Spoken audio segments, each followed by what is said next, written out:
What's up? Welcome to the nightmare of YouTube and Twitch. I was broadcast on Twitch at the same time too. I don't know why. Because it's there, I guess. Who knows? Well, there's garbage down there. I should probably pick that up. Garbage. Paper towel. So, let's fire this thing up.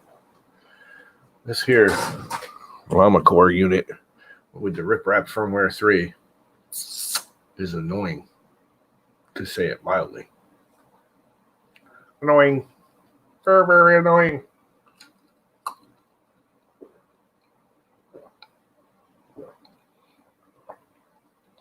Iced coffee, good.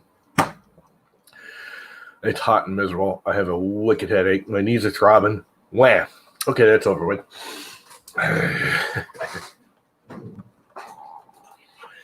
So, this thing is still not right. And I have to check out what it's doing. And I got to remember how to do the bypassy crap. First thing I need to do is enter somewhere the simple code of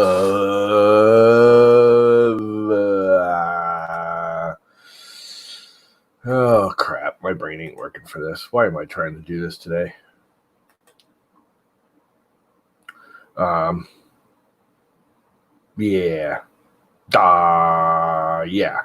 bypass code, so I can actually move the thing without having to home it first.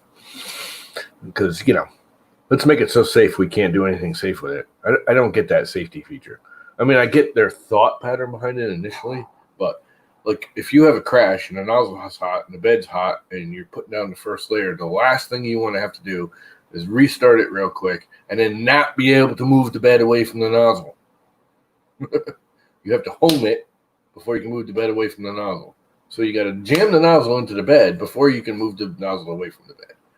Makes no sense to me. Wah. So, that feature does have a way to get rid of it. And I gotta remember what the hell it is. And I wrote it down the other day, which I'm not sure if that's actually right. Move before home, M564H0. Now, somewhere around here, I'll do it firmware. Do I have that in there somewhere? Because it used to do it for me. What did I just say it was? 564, M564, copy. I don't think I can search in this with this stupid thing. Where did I put it? I think you put it at the very end, right? M564, yep, right here at the very bottom. And then do a custom tune of the thing. So, what's up, everybody? We have an Andrew and a Viking and a Vince and a Mr. Buttram and more Vince and more Viking and Michael Castle and some more Andrew and some more Viking. Sup. So I need this right here at 56480, and that will allow me, supposedly, to move this thing without having to home it first. Config G. Way down here at the bottom somewhere. Tools. Custom settings not defined. And I probably need to do that next to Command V. Tab. You can't tab it. Freaks it out.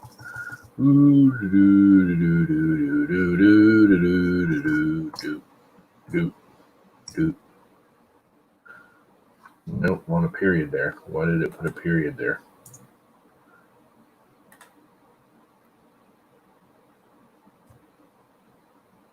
What the hell did I do? Actually, I do want that returned. Then I want this way the hell out here somewhere. Space, colon, semicolon, whatever you call it.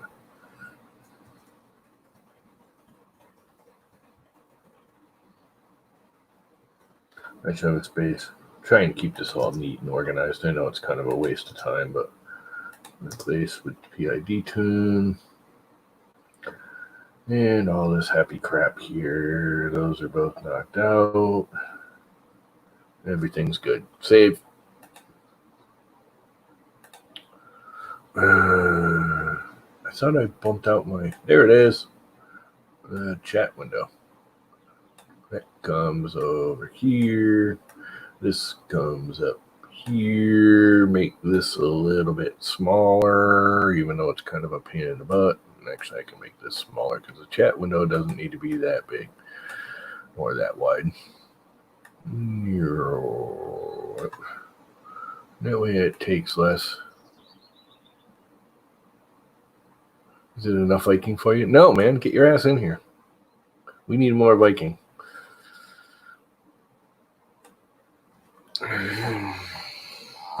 And I can get rid of the whole wait a few seconds background.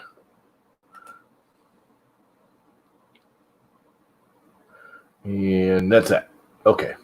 Back to the old LlamaCore. Yes, reboot.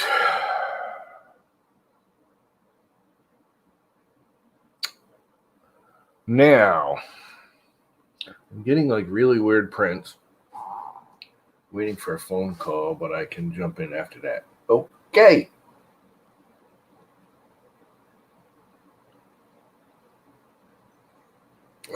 Do that.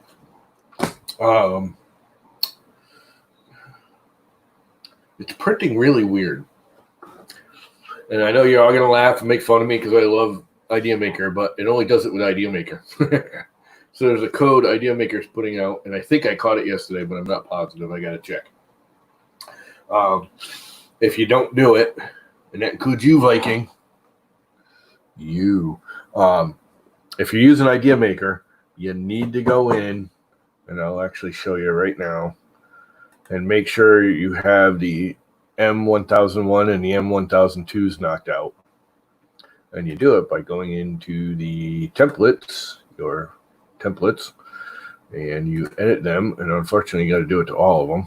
And you go into G code, and you go into post-processing, and you have to add one, and then you tell it to replace or remove, and you want it to remove all occurrences of source. And then you type in M1001, and then you do it again for M1002, and it will remove them all from the code. And this removes any, there's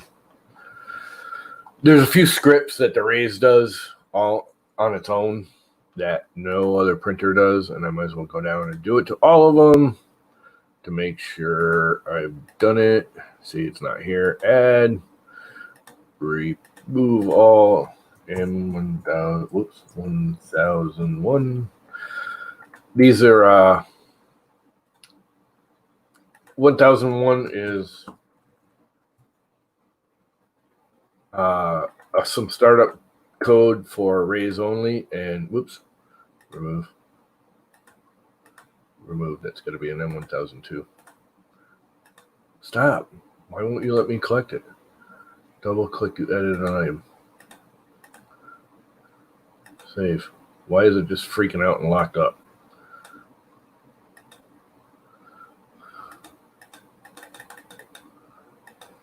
Remove. Oh, come on. I don't have time for this today. The whole computer's freaking out. Please select an item. Oh, that's why. Remove. There we go. That was just me being dumb as usual. Add. Replace. Remove. M1002. Okay. Hide that stupid thing. Hate that. I don't know why it has to put that up there. And you want that in all of them. Save. Might as well go right down the list and do it to all of them. G code, post-processing, add. M1001. Replace, remove, add. M1002. Move. It can actually freak out your movements. Some boards, it depends on the board and how it reads the code. My MKS Gen L really doesn't do anything with it. The Duet totally freaks out. It like freaks out and does all kinds of weird stuff and over extruding and tries to do this whole. The 1001 is pre-print setup for the raise. From what I understand, I don't know exactly what it does, but from what I've heard, it is a pre-print like script it runs that the board itself runs, and it sets up some stuff for you automatically. And the 1002 is some encode that basically, from what I understand, just shuts the printer down and cools it down and turns off the fans and does it all with one simple command instead of having to write out all the G code. But most boards won't do it. The SKR boards, and again, I don't know if it's the Marlin and the way it's written or the actual board, the way it reads it or does something with it. I don't know. But the SKR boards freak out when I did it. And hey, Ricky. And the Duet boards, absolutely. And it's even worse now with RepRapFirmware 3. So if you use Idea Maker, you need to do that. They used to have a button, and I think they still do, but it doesn't do it. Printer settings. Somewhere it has remove omit raise specific G code, which is supposed to do that, but it doesn't. It doesn't work. I still do this because there's other little G codes that Raise does on their own, but it doesn't remove those. Andrew, how are you not a monitor? Oh, I gotta sign into my other account because I'm in the wrong account. Oh well. Actually, I could do it right here. YouTube. Switch accounts. Go to 3D Printing Llama Live. That should have switched it here too. And it did. Add moderator. Okay. That's taken care of. So, yeah, you need to do that. And you should actually do it at... I used to do it in the main templates of theirs. So when you copy a template, like the Raise PLA template, and I should do it here. Custom G codes and G code. Nope. They used to have it right here. You could pre-do it. But if you do it in the first one and then you make copies of all these, like I always do, I don't know if that's what you're doing, but it'll automatically copy it over like it does everything else. There we go. Save. Do I have it in this one? I know I've done a bunch of them, but I've been popping around. G code, post-processing, save. Make sure I did it to all of them. Edit. G code, post-processing. Yep. Save. Nice 3D, PLA. Okay. Let's go to the LlamaCore. Edit. It'll make it do weird movements with the RepRapFirmware. Like really weird. It'll over extrude and it'll like hop and move funny and do all kinds of weird crap. Yep. Okay, those are all done. Close. There's only the 2 of those right now. Printer, current printer, the Max. Slice, manage templates. I think I only have 2 for here so far. Edit. G code, post-processing, add, remove, and whoops, 1001, remove, whoops, cancel, add, and 1002, Move occurrences. Okay. And you can actually rewrite the replacement here, your end scripts and your start scripts. So I understand people are doing this right here. And does this. Now, what does this say? G1X or Y80.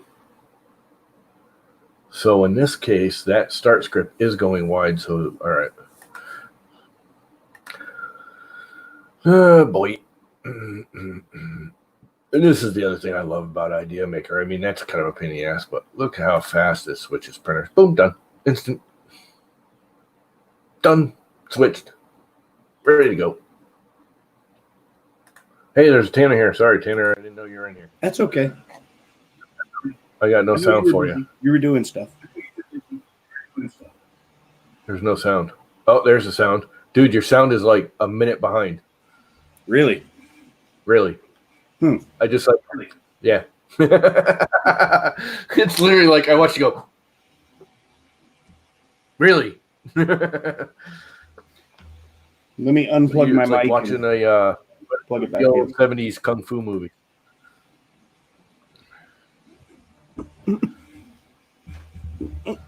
Trace the cable. It seems to be doing that a lot lately, and I wonder if it's just YouTube. How come Andrew didn't get moderated? I could swear I moderated him. Add moderator. Andrew is now a moderator. Didn't I do that already? I could swear I did that already. Is it unsync on YouTube? Maybe it's just StreamYard's lagging. Check. Yeah, it's working fine now. Unplug my mic and get back in. You know what you're getting now, though, is some serious background noise. Printer printing, maybe? Maybe. Because I can hear that over my damn fan running in my window behind me. Yeah, the CR10S4 is... How did it not moderate you, dude? He just posted again, and he's not moderated. Add moderator. Oh, freaking YouTube. I just don't get it.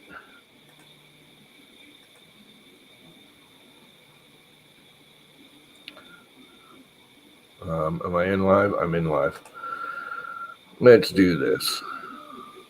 Kill the audio. Yeah, I saw that on the add moderator. It probably could be because I wasn't actually signed in there. Andrew, try it now. Type something now, Andrew. It should have worked this time.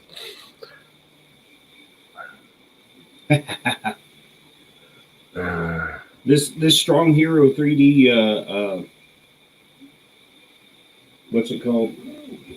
It's got a mouthful of a name. Genesis Sparkling Silver. It's really pretty filled. Worked that time. Yeah, it's because this, even though this chat's pretending I was signed in as the live version, and I really wasn't because I originally signed in as the original 3D printing llama. Anyway, it's all fixed now. So yeah, I saw that on Twitter, on the Twitter. Man, Yeah. I got a freezing headache. And it makes a nice contrast to the graphite gray. Yeah, it's like almost the same color, but it's not. I mean, it's right, but it's I agree. It looks brighter awesome. and has a nice pop to it. We still need to add motors and steering and RC equipment to it, man. We got to do it. Well, I'm gonna have to take the problem there is going to entail I can't use the same stuff that for most of my vehicles that Daniel Naray used in the OpenRC. We don't need to do Daniel Naray's setup. Well, we will do it our damn selves. But so everything is going to have to be like the motor. Everything's going to be have to be about half the size of the one that he used. Oh no, we can make it work. We have the technology. We have the llama stubbornness. I will make it work. Not to fit it all into a chassis this size and still get the figure in there. I don't care about the figure so much. Well, that's a requirement of everything I do. If you can't put an action figure in it, it's useless. We'll put them on the back, riding in the back, with, hanging on, going, yeehaw! No, I still haven't gotten my music account back from Twitter. This is day 11 since I first contacted them. I've contacted them multiple times. Freaking mass bomb freaking Twitter. Just overload them. Yeah. Just on day 6 was when I decided like to start getting snarky on Twitter about Twitter. So you freaking twits. Twits. I'm like, I understand there's a pandemic going on. I understand you probably don't have as many people at your office, but we're talking about it's 11 days since I notified you that somebody took my account. Yeah, and this isn't a minor thing. That's kind of a major. They should be on top of it. Right. So there is somebody who is not me who could be sending DMs to people that I'm friends with on that Twitter account and trying to steal their information as well. I should talk to my brother. So it represents a security risk for everybody, a number of accounts. And I mean, there are people, they're not, A-list celebrities, but I'm friends with some celebrities that I've DM'd with. Now, well, you should probably contact some of them and say, hey, help me out, because they usually, when something that big gets going and they start bitching about it, Twitter takes notice. You know what I mean? Yeah. I don't know. I'm at my wits' end. You shouldn't have to do that, but sometimes you need to. I've only had that account for it'll be 12 years in November. Yeah. I don't even know how long I've been on Twitter. I fought Twitter. Part of the problem, because when they, years ago or whenever it was that they added 2-factor authentication, I didn't go in and change it and add that. Yeah. Because, I didn't think about it. I hate 2-factor identification crap, but it does make sense. But 2-factor is what saved my butt a lot of times in this. Yeah. Because there were other accounts that would have been compromised without it, that I got a text message going, someone just logged in from somewhere over in Russia. Is this you? No, it's not me. And they locked them out and sent me a link to change my password.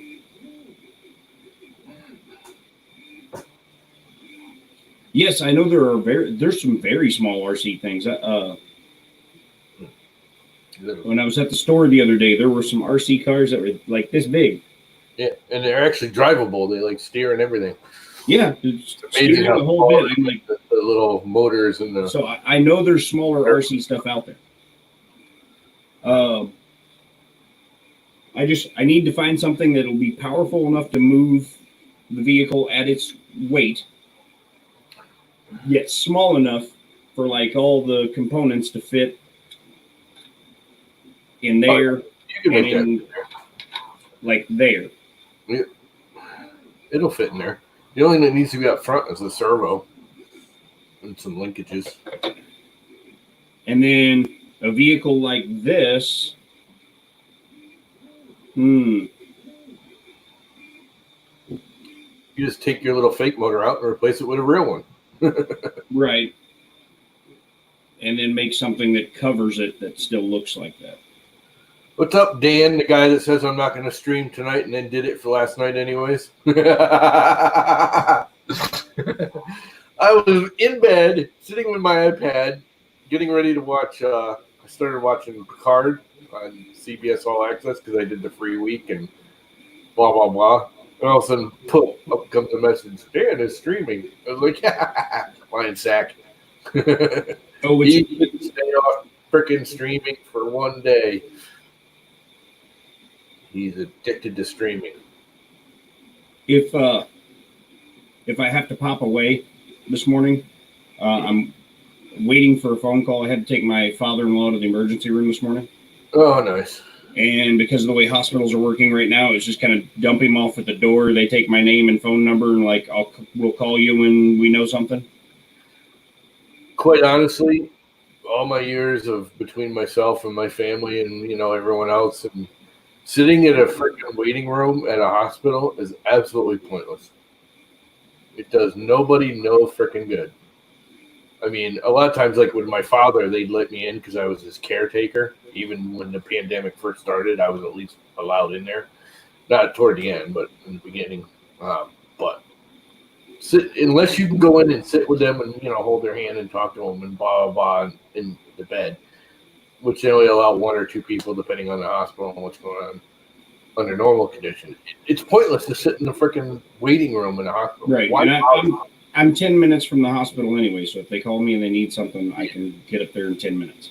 There's absolutely nothing you can do sitting in the waiting room. If you can get in with the person and help calm them, and which I don't care what anyone says, I've been there too. You go into shock when you're in the hospital and blah blah blah emergency.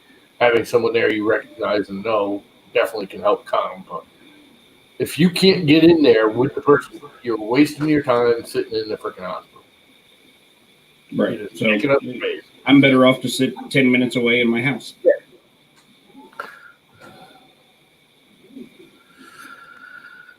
It's just stupid.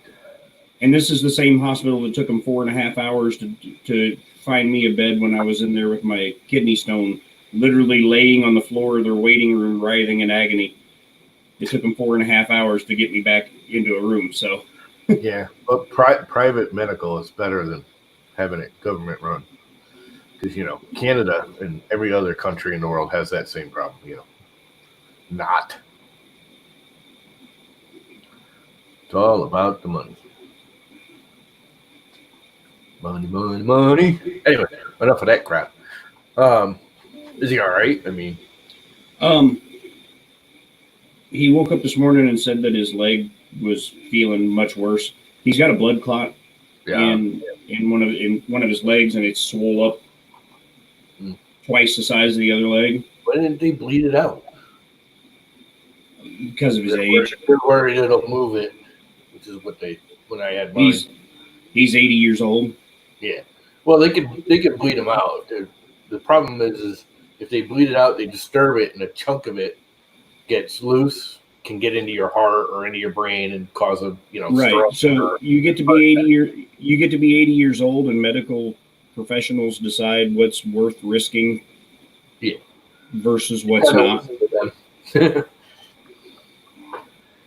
So yeah, no. They basically gave him a bunch of blood thinners and said take him home. Originally. So, yeah, his right leg's twice the size of his left, and it's like all red looking. Yeah, because when I had my car accident, I got a bunch of blood clots in my right leg from where the surgeries were. And I mean, he's been to the hospital a number of times about it, and everybody's kind of come to the same thing as you're not touching it. Not touching it. Don't touch this. Yeah. So. All right. On a brighter note, I got a headache. Wham. Oh, I really want to fix this stupid LlamaCore and this whole switching over. If you're running a Duet and it's running fine, do not upgrade to RepRapFirmware 3. Just don't do it. There's no advantage that I have seen yet, unless like Glenn is one of the few where he put the 4 motors and they're all independently controlling the pitch and roll and all that and leveling his bed. Then it's worth getting RepRapFirmware 3 because that's a lot easier. The rest of it is harder and more confusing. It used to be stupidly simple. That was the whole point of it. Now it's all like every little pin needs to be. Okay. So this has been printing all night long, so it's not got too much time left. That has been printing all night long? That's kind of a small little print for all night long. It was 8 hours. Oh, right. 8 hours, and I went to bed. Like 1 o'clock this morning or something. I saw. I was like, "Holy crap! Tanner was still up." Yeah, 8 hours, and I went to bed like 6 hours ago. Yeah. So sleep's been good for you. Oh, you don't have to work today, do you? No. No singing and dancing for you. Today is day off number 2. So, but the good news is when that's done, is I'll have all 3 of the main body panels done. Cool. So then I'll have I still got the fender flares for the rear fenders to Mr. Nozzly face. print. And then wheels and tires and the wing, the dash, the steering wheel, front bumper. I think I'm going to put a smaller nozzle on this thing for now. For tuning purposes. It's a lot easier to tune it and get everything running right with a smaller nozzle. But no camera does that sparkling silver justice. It really doesn't. Yeah. The sparkly stuff just doesn't photo well, any of them. No. Unless you're like Chris or freaking Tom Film and Frenzy, who's got like a whole photo studio set up for just doing that. Those show. Yeah, because this is really beautiful. Oh, also, I'm sure you saw. Yesterday I checked in on TH3 Studio's website, TH3D Studio, and they had flex plates available finally for my printer. So pulled the trigger. You bought the flex plate and a mat too, didn't you? What's that? Did you buy the flex plate or just did you buy a mat, an easy mat too? I bought the whole system. Yeah. Magnet, the plate, the whole bit. Yeah, well, most of his plates now come pre-applied with PEI on them. You can get textured. I got the textured PEI. So you didn't get the easy mat then, like you were using now. I've got one of those that I plan on putting on the other side. Yeah, I wouldn't do that. Okay. And here's the reason. For one, there's two reasons behind it. And I used to do it. One, with the magnets, you lose some magnetism by having that extra thickness in the material, especially if you go to flip it over and you have the textured side down. Mm-hmm. The magnet, that's kind of thick, and the magnet doesn't hold as well. Not a big deal. But especially with the textured side, it's not flat. So when you put it down on the magnet, so your heat transfer does this. And the more you print on it, the worse that gets. Okay. So eventually, because like everybody, you print in the middle and you wear out the middle. Eventually, your plate will pull down in the middle to the magnet. I'm never gonna use a dual-sided metal ever again. Well, maybe if this works out well for me, maybe I'll order a second steel sheet for him. Yeah, just a sheet. Which I'm trying to do, and he's not. I think he's getting them applied from the manufacturer now, like the smooth sheets too, because he doesn't have them listed. I got to talk to him. I want more just spring steel sheets, just the freaking sheet.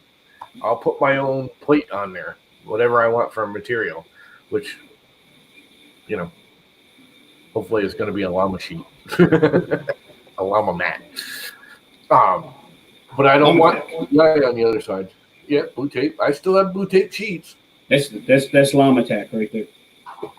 I still have some. I saw Llama loops yesterday at Walgreens while I was there, and that's what blue tape looks like. It's holes in it. I still have that absolute necessity. So yeah, I got that on the way. On there. It's really not like that much cheaper than Wham Bam. Time everything's said and done. I mean, it's cheaper, but it's like a quarter less. Yeah, well, this was $91 versus $140. Yeah, so it's $50 cheaper. Yeah, that's a lot. That's a big chunk of change. And don't get me wrong. In all reality, I think the Wham Bam is a little bit nicer, but not $50 nicer. The biggest thing that I've heard from numerous people is that you're more likely to get cut on the edge of the TH3D plate than you are the Wham Bam plate. The Wham Bams are much more polished. That's pretty much the whole. They deburred the steel to everything. Tim just gets it and stuffs it in a box and sends it to you, which is fine. Yeah. I'm not into paying for packaging. They went along the edge and deburred the steel all the way around the plate so it doesn't cut you. There's no question that Wham Bams is more polished. I mean, everything about it is more polished. The boxing, the materials, everything's. I actually kind of like TH3Ds better because when you bought it, like Wham Bams, they're PEX sheet or the PEI sheet fits the spring steel exactly. So if you screwed up applying it, you screwed. You know, you always end up with a little. Where TH3Ds, he always made it. You know, he had them cut like a 1/4 inch big. So if it shifted a little as you're putting it down, no big deal. When you trimmed it with a knife, it was fine. Right. So yeah, I've got the textured PEI sheet coming on it, and I look forward to seeing if it makes my life easier. Because and what led me to go look at the website and see is removing this large flat piece from the bed yesterday. The spatula slipped and Did you stab yourself? almost. Dumbass. Almost. Hold the sheet and push away. Well, yeah, but I was trying to wedge it up under there, and when it slipped off, it went sideways and not away from me, and almost got me. I pulled my hand back just in time and kind of swung it by there, and I was like, well, it's not a sharp edge. It probably wouldn't have done, but it would have hurt. Sort of on the same idea. I used to work with this guy, really good guy. We were doing siding, and he was cutting the roll of Jesus. Why can't I even think of the name of the crap? Tyvek. Wasn't, you know, it's knockoff brand Tyvek, but it's Tyvek. And he's got the knife like this, and he can't get it started because it was slightly dull.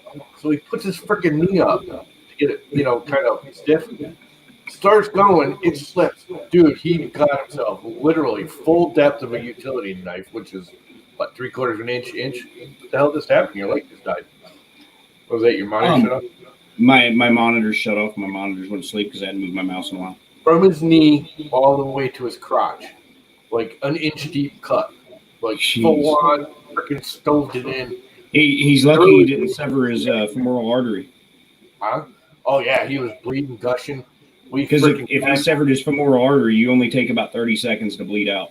Yeah. Well, we called 911, and they're like, oh, the ambulance is coming. Like, frick that. He doesn't have the time. We literally were taking duct tape and just wrapping it around his leg as fast as we could. Oh, but saw him the next day, and he had like a million freaking stitches down his leg. And he just looks at us and goes, that was the stupidest freaking thing I've ever done.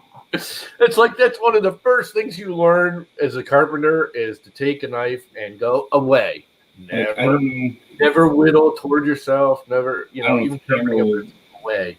Get that? Oh yeah, we've all that was scar right there. Times. I got so many scars. That was from a box knife when I worked in the cooler at Sam's Club when I was 18. Oh, well, blade's not in there, but one of these things, all the whole depth of the blade, he jammed it into his leg and dragged. My box knife, a foot and a half long, all the way up from his kneecap to his crotch. The box knives that they gave us for working in the cooler, they were the spring-loaded kind where if you let your thumb off the thing, the blade retracted, so you had to hold your thumb. I hate those. On it the whole time. And the blade only came out far enough to just barely cut through the cardboard. And the reason being is like the orange juice came in a cardboard box. This is Sam's Club, you know, so it was the big orange juice things, and they came in a cardboard box. And you take that knife and you just cut a rectangular hole in the box real fast and pop it out. But when that blade starts to get dull and doesn't cut, it won't cut the cardboard. It bunches the cardboard up, and then it slips out of the box as you're going across, and then comes down and slices your thumb. Slices the webbing right between there and there. And the weirdest part about it is I missed everything that spurts blood in any way, shape, or form. So I have this cut that's like a 1/4 of an inch deep, but it's not bleeding. Yeah, they don't look down in there and it's just white. Yeah, they don't bleed right away. It's a good sharp cut. It never bled. Really? There's no blood. There's no blood that goes through right there. Hour later, I should say. So there was never any red stuff. There was only clear stuff, and the clear stuff doesn't scab. Ooh, so holding it closed was difficult. Yep, crazy glue, the ultimate Band-Aid. Well, that's what I ended up having to do was I just had to keep putting super glue on for it to heal. People don't realize though, super glue, if it gets into your bloodstream, is really, really, really bad. Oh yeah, all kinds of bad crap. but that's why you got to close it up and then use like your finger to smooth it over there. Don't squeeze the actual super glue onto. Yeah, no, you don't squeeze the super glue into the wound. You pinch the wound closed and squeeze the super glue on top. Pinch the wound closed. Put a little dab of super glue on your finger and brush it gently over the surface. They actually say now, not to get it down in. If you got a piece of fabric or a piece of paper towel, squeeze it, put the paper towel or whatever over it with it squeezed, and then put the drop of super glue on it, and the paper towel will act like a bandage with the super glue. And it'll stay on there, but eventually your skin will shed it in like a week or two. Yeah. And that holds the wound shut, but also absorbs the super glue so it doesn't get into your bloodstream. Super glue in your bloodstream. I've also used super glue when my fingertips. Crap. My fingertips get real sore from playing guitar. You can add a layer of super glue to your fingertips to give you a little bit of additional padding between your finger and the string. Premature scarring. Right. Artificial scarring. Ah, crap. We were going to model today. I can't even think about we're close. With the printer, and I just can't do it. I don't have the brain power right now. The progress bar's got like this much. Like this much. It's almost there. Almost. Yeah, Dan. You and your... I'm guessing another 5-10 minutes at most.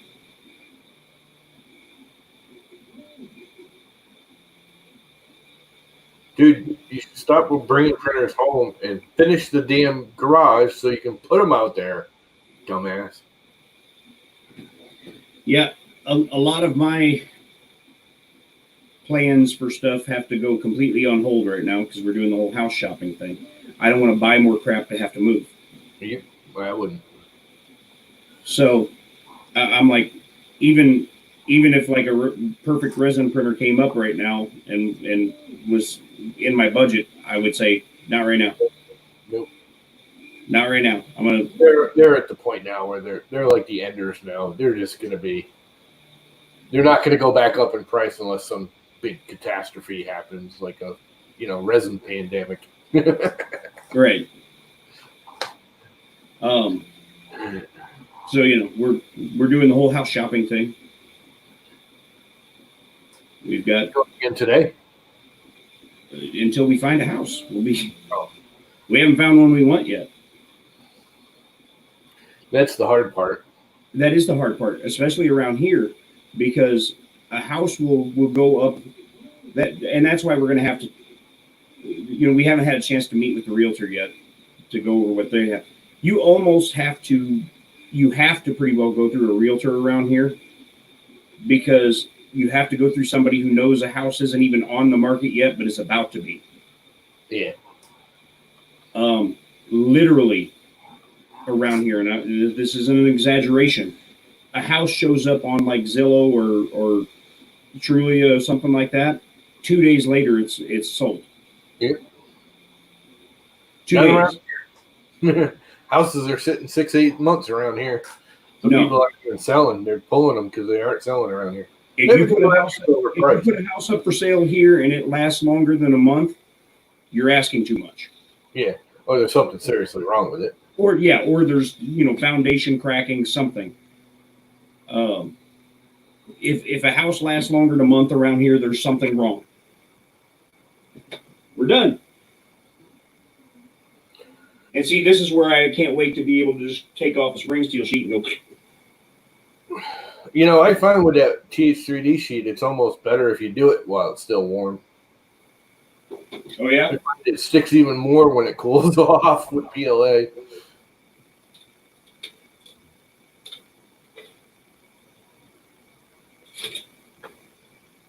$110,000.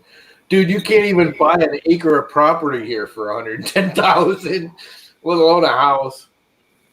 most houses here are $250,000 starting, and that's for a junk box. Everyone thinks my house is only worth $250,000, but my freaking garage is $50,000. The house is worth less than the freaking garage is. People want my garage. Everyone keeps looking at my house because we were talking about selling it. We had realtors in here like, clean out that garage. They're like, just clean it out. So you don't want garbage in there. You want it organized and neat. So when people walk in, they can see how much room it is. Because with that garage, they're like, you can pretty much ask anything you want. People will pay it. My garage is freaking huge. Bigger than the house. A lot bigger than the house. Which I never got a CO for, come to find out. I thought my father got the CO for, and he never did, which I'm going to have to deal with the town on that, because they're not going to give it to me right now. I don't want all that crap in there where they can't inspect it. Going to get all Mom's crap out. That'll be a good reason to get rid of all Mom's crap. My brother was supposed to take boxes of crap away yesterday, and he freaking forgot a bunch of them.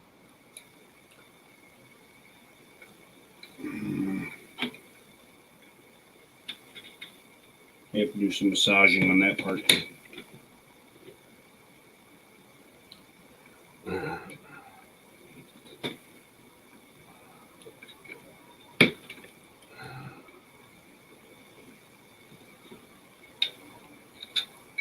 So yeah, I got to do some massaging on that part to get it to snap down the way it's supposed to. But yeah, that could just be the printer settings.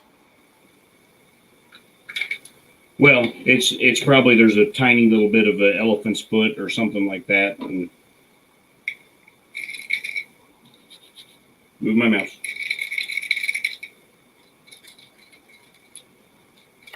Yeah, housing. I don't know. Housing is stupid the way it variances. A house costs the same amount to build no matter what. Why is it in one area more? Supply and demand. That is the biggest. That's realtor freaking talk. That's a myth. Houses should be the same price no matter where you are in the world. The only thing that costs more is being in a city. It does cost more to build a house just because, the construction workers can't freaking park there. They have to spend hours walking up and down the street. And one thing I did do, there was a company we used to work for that was really smart. Every building they built in a city, the first thing they did was put a freaking garage port in the building, even if it was a remodel. They'd tear out the bottom floor, restructure it, and make sure there was a garage, a drive-in garage for the building. For one, it makes the value of the property more. For two, it makes it so they can remodel the building without, everybody could go in and park. They could bring material in, store it, everything's safe. It was like the best thing that company ever did. Every building we did with them, the first thing they did is they'd get the cranes in there and all the structural guys. And the first month is restructuring the base of the building and make it a garage, which was awesome. Because driving down into like New Haven and Bridgeport and not having a place to park with, $20,000 or $30,000 worth of tools in the van and having to park it on the side of the road 2 miles away is not something you want to do. Right. Which is why I went to vans instead of pickup trucks. So you got a pickup truck, your crap's gone. You walk away for an hour, your chunk's gone. And everyone's like, oh, get a top. You know how easy it is to break into a top? You put a freaking crowbar underneath it, go, and the little clips break off. They take the top with it. I can't tell you how many guys have freaking, oh, yeah, you just get a top on the truck. For one, it's a pain in the butt. You got to crawl in there on your hands and knees. And they just break the back door or the window out of the freaking top, pop the top right off. I've seen them. That's why most take all the crap out. Most of the work vans you see, like in downtown Nashville, even the vans, they have those like reinforced bars on the inside of the glass on the back of the van. So the back door of the van has glass, but inside the glass is steel bars. Yep, mine's got full grading in all the windows. I used to carry way expensive equipment in there. I'd have, $150,000 worth of tools in my van. Everything my company made me, even when I got my own, when they supplied it, it had it. And when I got my own, they're like, you got to have the grates on it. We are not putting our tools in your van without the grates on it. Yep. And they wanted the two windows tinted too. You couldn't tint the windshield here in Connecticut anymore, but they wanted And then the they usually have the locking bulkhead between the front seats and the back. Yep. That's stupid too, though, because those things are. Mine has the door. I took the door off eventually because I can't stand it flopping around making noise. But those doors are so. If you break in, if you're gonna break a window in the thing to get into it, that stupid door is not gonna stop you from getting into the back. It's easier to break that than it is to break the freaking window and get in the car. It's more or less an insurance thing. Yeah. Oh, that's all it is. It's an insurance. It's an insurance thing because if you got it, then the insurance will go, well, you did everything you could. Insurance will try to get out of paying for stuff. If I saw this guy, this was funny. You know how those work, right? The door swings toward the back, the loading area of the van. Yeah. I had this guy's like, I'm going to make it better. And he put between the two seats on the van a drop down bar, like a big steel bar. Mm-hmm. A lock on it, like a regular padlock. Like no one's going to break into it now. And I just started laughing. He's like, what are you laughing at? I go, the door swings the other way, dumbass. Yeah. That's just something they got to step over. It's not stopping them from breaking through the damn door. The door swings the other way. It doesn't lock the door shut. He's like, oh, oops. It's like, yeah, oops. That was the funniest thing. It was a cool design. Everything he did, it had like a hinge and big freaking, like a steel iron bar and, a locking mechanism and then a padlock on top of it to keep it so you couldn't. It's like, dude, it does nothing. He's like, what do you mean? And I opened the door. He goes, oh, man, I didn't think of that. I'm like, yeah, it's kind of stupid. Stupid is stupid does. Like, now all it is something they got to step over when they're breaking in. That's all it is. Are you suggesting that people would remove tools from a vehicle they don't own? Yes, they would. They did it to me on Long Island. Brand spanking new tools. I was in Home Depot. This has pissed me off, too, because I know Home Depot's got video of it because they have video cameras. People don't realize, like Home Depot and Lowe's and pretty much every shopping center has cameras up on those light poles and stuff. Everything that happens in their parking lots is videotaped. But I went into Home Depot out on Long Island, and my company had a tool allowance, which for every hour you worked, you got like 10 cents toward your tool allowance. Because instead of supplying us with tools, they decided people take better care of their own tool, which is absolutely correct. If they go out and buy $100,000 worth of tools and just hand them out to the guys, everybody beats on them. If they spend $100,000 and say, here's a tool, this is yours, you keep it.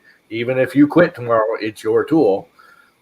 People take better care of them. They last longer. They actually spend less money on them, which absolutely proven. Right. I 100% agree with it. Anyways, so I had a tool allowance, which I didn't need. I never used it. I had all my tools. I had all high-quality tools before I started working there. After like a year, you start losing it. It's only good for a year. And the secretary lady called up and said, I'm not supposed to tell you this, but you need to use your tool allowance. I was like, what do you mean? She goes, it dissipates after a year. You lose it. And I'm like, oh, really? Well, how much do I got? She goes, you got like $5,000 worth of tool allowance. I'm like, are you freaking kidding me? She goes, no. Go, don't spend it all, but go spend some of it. Just put it on the company credit card. I'll approve it, blah, blah, blah. So I went to Home Depot in my little Ford Ranger, and I bought all brand new, like, cordless tools and DeWalt and all high-end, nice crap. I spent like $3,000. Or one of the guys, just as I was loading my truck, calls up and goes, hey, dude, we need some saw blades. Where you at? Can you go to Home Depot? I'm like, I'm here right now. I'll just walk back in and get them. Walked back in, got freaking 2 saw blades, and walked back out. My truck was gutted. Every freaking box of tools was gone. It was like $2,500, $3,000 worth of freaking brand spanking new, still in a box, never been used, cordless tools. That's when I said, screw that. And literally a week later, I had a van. No more pickup trucks. Done with pickup trucks. Dogs like trucks. I love that ad. There's certain things I prefer a truck for, but yeah. Well, yeah. If I had my choice for work, I'd have a van. For around my house, I'd have a pickup truck. And for just driving, I'd have a small, fuel economy car. And then if I was just independently wealthy, I'd have a couple of Lamborghinis and Ferraris, but those are like the last of the things I need. I use a truck. I actually use my van now as a yard truck more than I use it for anything else. It's kind of worn out. Done. I'm backup beat. I wonder if he's dropping off wood chips.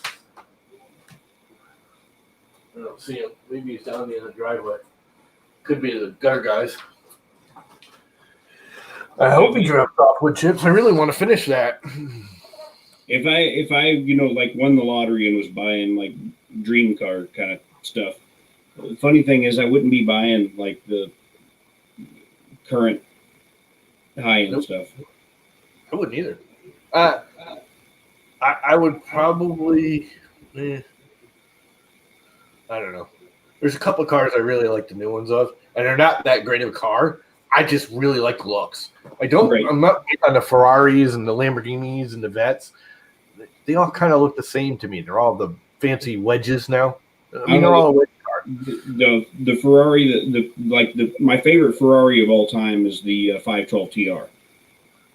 Which one's that? That's the last of the Testarossas. Oh, yes. Even that's kind of the wedge car. I like the old '60s roundy ones. See, I like the new English car there, not Jaguar. Well, Jaguar too, because Jaguar is part of them now. But the actual mother company. What the hell's the name of them? Why can't I think of the name of it? The original. Now I can't even think of the name of the movie. Yeah, I'm not big on the BMW. I mean, the BMWs are nice, but they're just like every other car. There's nothing great about them. I mean, they're nice cars. They're reliable. They're good cars. Blah, blah, blah. But they're kind of, for US, they're kind of overpriced and servicing. Not really worth it. They're not overpriced if you're like in Europe. No, in Europe, they're like a Chevy or a Ford here. Right. And because like all the taxi cabs and stuff like that are all BMWs and Mercedes. BMW is like the local car company to them. Yeah. It's like a Chevy or a Ford here in the States. But they have trim levels of like BMW that they don't sell here. Like they don't sell the BMW with cloth interior here. You can, but it's a special order. Every Beamer is going to be fully optioned out.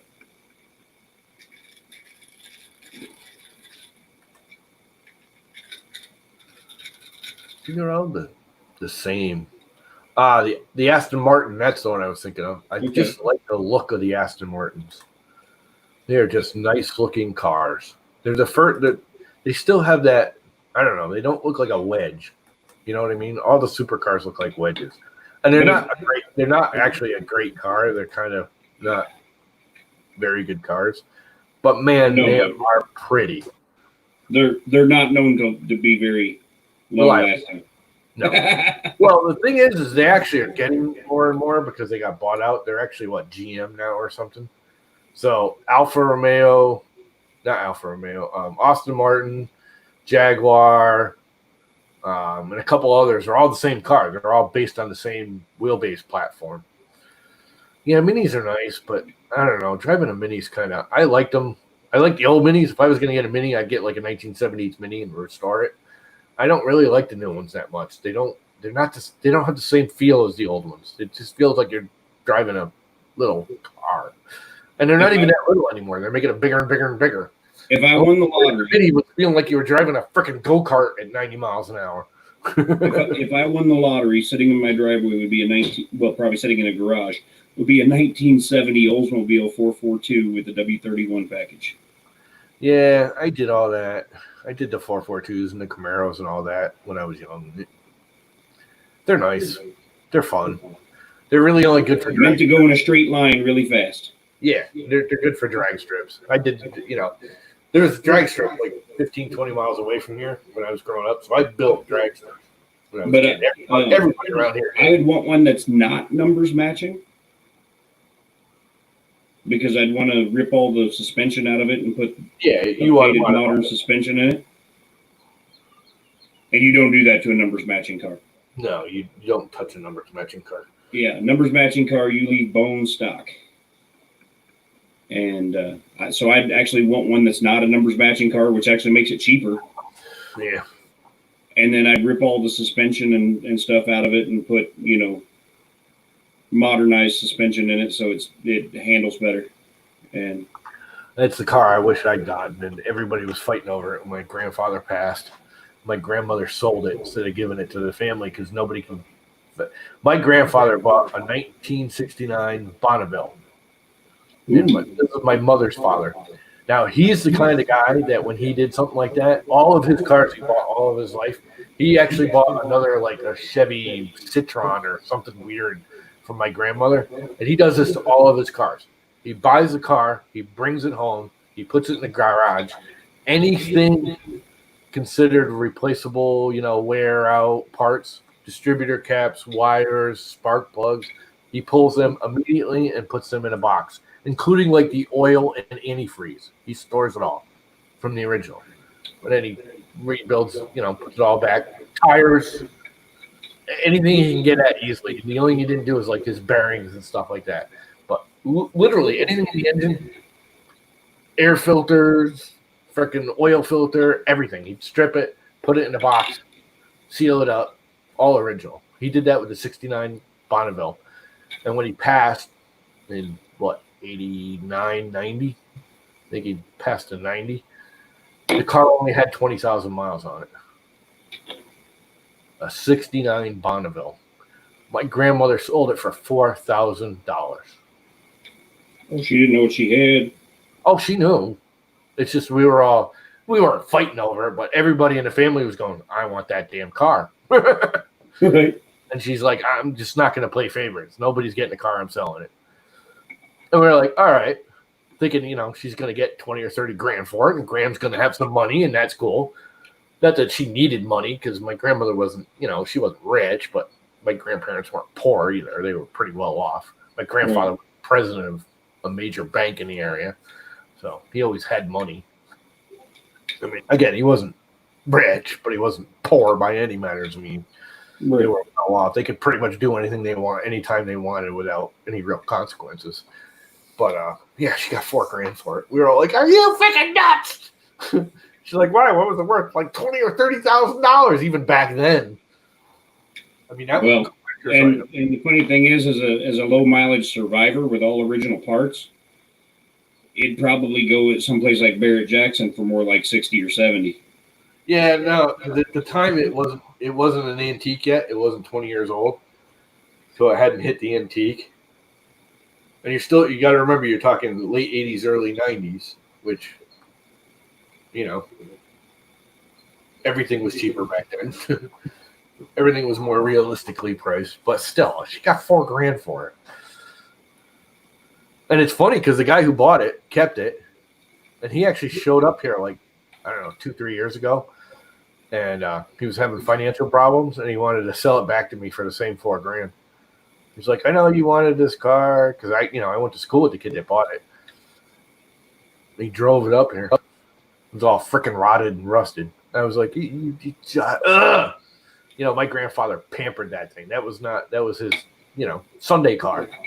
Mm-hmm.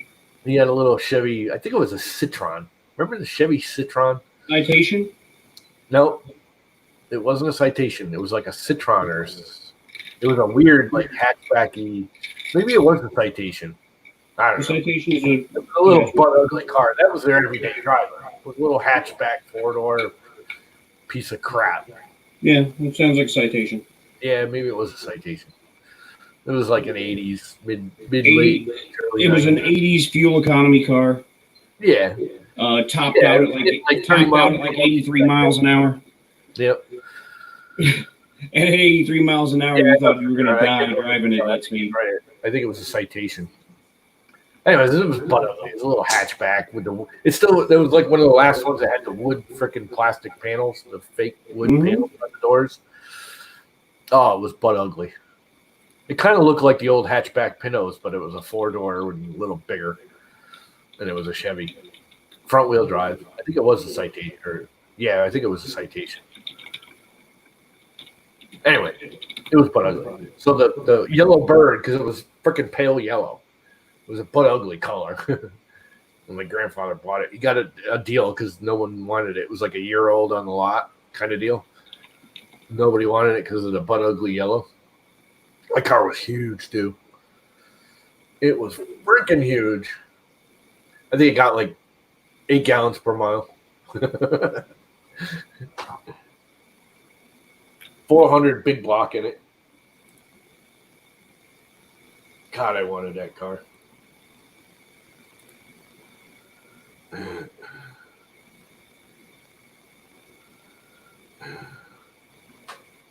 That was a nice car.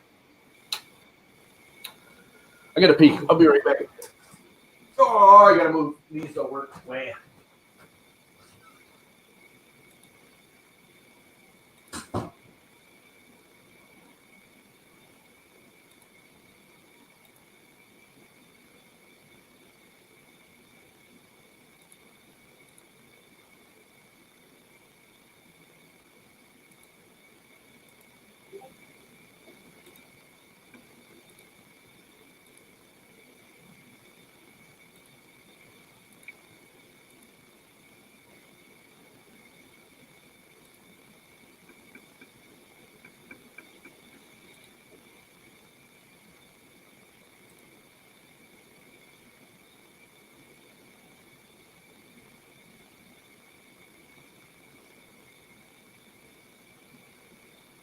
Oh.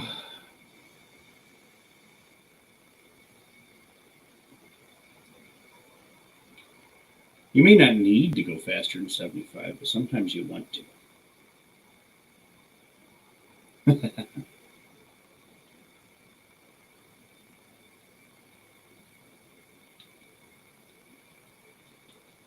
Back in my younger days.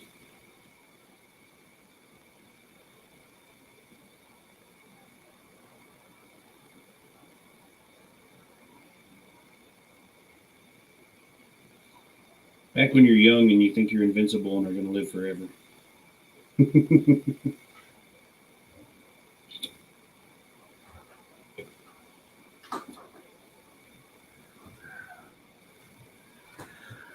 Oh, boy.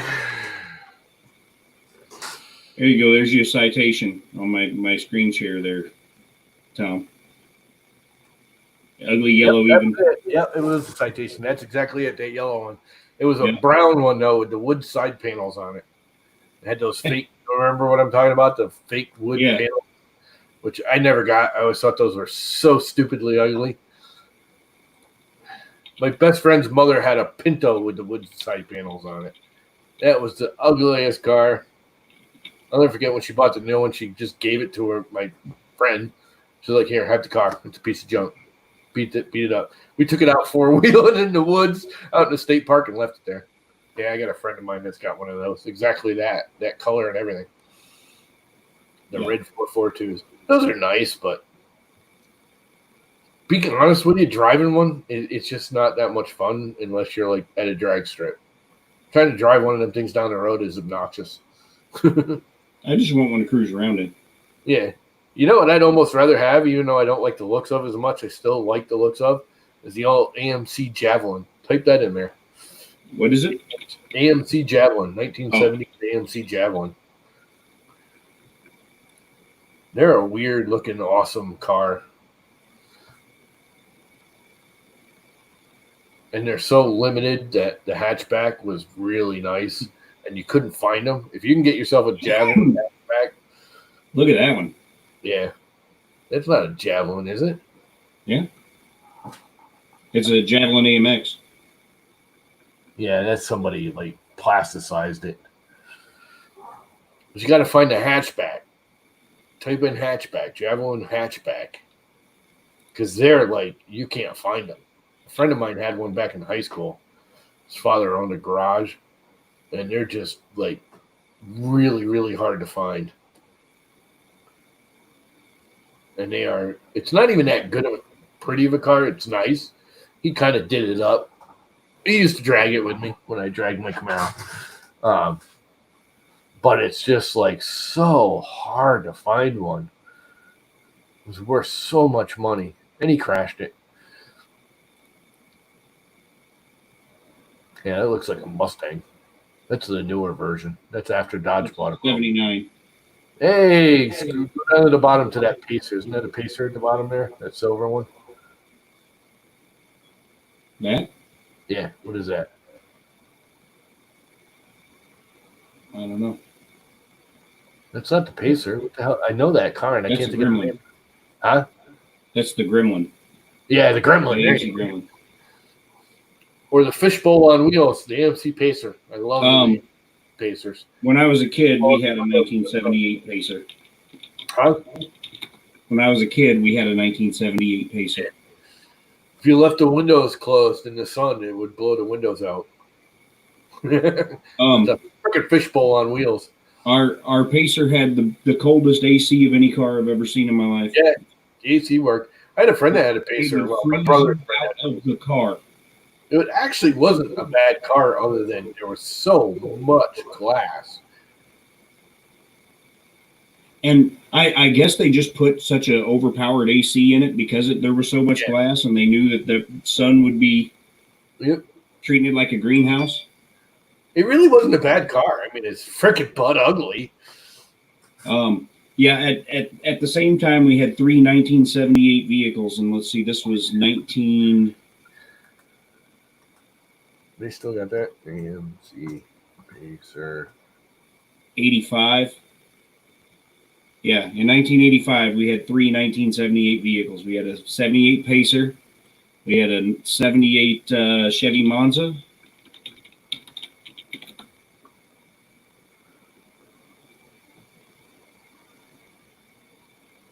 which looked like that one there. And then we had a 78 Chevy van that my father put carpet in it and on the walls. And that's all right. It was totally 70s vanned out. There was a guy that used to drag here with us. I didn't really know him that well, but he had taken a Pacer and made it into a dragster. It was freaking funny as hell to watch. Yeah, our Chevy Monza looked like that one there, but it was maroon. And it had a 5-speed manual and a 3.8-liter V6.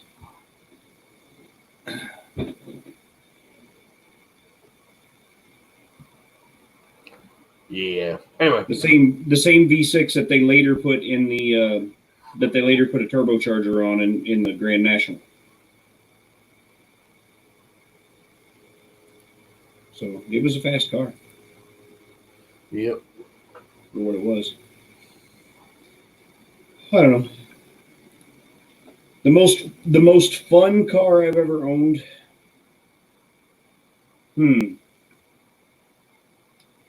It's a toss-up, probably. Honestly, I think my Pontiac Sunbird was the most fun car I ever owned. I had an 86 Trans Am that I paid $600 cash for. That was a lot of fun. Because I paid $600 cash for it, I didn't care if I beat the hell out of it. I drove that thing for almost 2 years. And then I sold it after it blew a head gasket. I sold it on eBay for $800.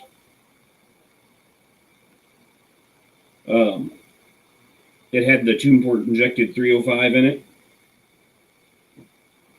And when I sold it to the guy that came to pick it up that I sold it to on eBay, was like, "You should have parted this out." And I'm like, "Well, they don't allow that." I was living in a trailer park that was a really uppity trailer park. I'm like, "I would have, but they don't allow that here." He's like, I already sold the motor for $500. I've sold the T-tops for $300. So he's like, "I've already made what I'm giving you back, just selling the motor and the T-tops." But that car was fun. I bought it from a guy in Kansas And over in Kansas, they didn't have emissions testing like they did in Missouri. So he had straight piped the thing. Oh God. You could hear it coming from a mile away. And Not putting ACs in anywhere. There's no fucking AC going into this house. what's Not that? yet, anyways. Oh, one of my nutcase mother's friends going to come here for 4 days on Monday, I guess, and she wants the AC in the back bedroom, and it ain't happening. I'm not putting the ACs in. If I can't run an AC for me, I ain't running for nobody else. Actually, it won't be that bad by Monday. What is the weather going to be? What is our weather going to be? Let's share what my weather's going to be for the next 10 days. Probably hazy, hot, and humid. 10 days. 80s, 80s, 80s, 80s, which means it's going to be hazy, hot, and humid for the next 10 days. And crappy. PM showers. We need some rain. It hasn't rained here in like 2 weeks. Not real rain, anyways. We've had some little sprinkly things, but no real rain. So yeah, I had a lot of fun with my primer gray 86 Trans Am. When I got it, it was the body panels were all different colors, and some of them had rust on them and everything. I sanded the whole thing down and just painted the whole thing primer gray. Shot the whole thing with primer and just drove it that way for 2 years. And then the other car I had that was a lot of fun was my 86 Fiero. Fiero. Those are fun. It handles like a go-kart. Oh, I know. That's what I loved about the old like minis and the little mini BMWs and stuff from the 70s. It was like driving a go-kart down the road. I could drive that thing. There was we were still living in Kansas City at the time, and there was a really nice country road that I would go out driving on the weekends on just to drive. Yep. And windy, twisty, hilly thing. And the speed limit was 55, and you seldom would get over that. But you'd come up to turns, the curves that would say to slow down to 25 for the curve. Nah, you just keep doing 55. Not in the Fiero. You just cut the wheel, and you zip right around it. The only thing that'd be leaning in the car was you. You'd be leaning against the door while you're going around the turn. Yep. Oh, it was awesome. We used to go up to the Kangamangas Highway for that. If you ever go up into New Hampshire, do yourself a favor and just drive the Kangamangas Highway, especially if you can do it in the early spring or late fall when it's all like leaves. Oh my God. That is like the most twisty, turny. It brings you right through the White Mountains. It's got like some of the highest altitude of the road and some of the twisty. When you literally do the classic switching back and forth going down the mountains and stuff, that is the coolest road. You'll spend about 2 hours driving it from one end to the other. I still need a haircut, Michael. And it is the best. We used to literally go like buy beers and pot and everything when we were kids, and just hop in a car on a Sunday to go drive up and down the Kangamangas Highway because it was just that much fun to drive on. But what's not fun on a Fiero is if you have to ever work on something in the engine bay. Yeah, no, it's too tight and small and obnoxious. Yeah, because there are things where you have to stick one hand in a spot that's just barely wider than your hand and like steady it with 2 fingers while you put a wrench on it and try to turn it. And the wrench, you can only turn like a quarter of a turn at a time. Take the wrench off, and you couldn't there wasn't enough room to put a boxed end wrench in there. You would have to put an open end wrench in there. Turn it a quarter turn, for and you're doing that for 15, 20 minutes to take out one bolt, and then you realize you still got 4 more bolts on this particular part. I wish they'd go to an hour to get something off. Why do they do millimeters per minute? They're the only ones in the whole freaking world who do millimeters per minute. I don't know. Wow. I didn't realize I had my motors down to 800, 500. No wonder why they're loud. That can't be right. Oh, there's motor currents, 500, The 500, trunk, the trunk, Mr. Buttram, is behind the engine. 800, 800, 800. I'm looking at the wrong The line. engine's midship. Those need to be higher. That's why this thing's loud. Let's make that 900. I think I had them all at 1,000 on my old one, but One of the few cars to have a true 50-50 weight split. You put it on the scales, the weight sitting on the front tires was the same as the weight sitting on the rear tires. Within, a few pounds. 900. What is this? See if that quiets it down a little. And for a car made in the 80s, it had an extremely low drag coefficient. What is up, Mr. Galata? You become a Fiero owner, and you get to explain to people the difference between a muscle car and a sports car. They want to compare it to their Camaros and Firebirds and Mustangs and stuff, and they're like, those are muscle cars. Those are not sports cars. So that worked.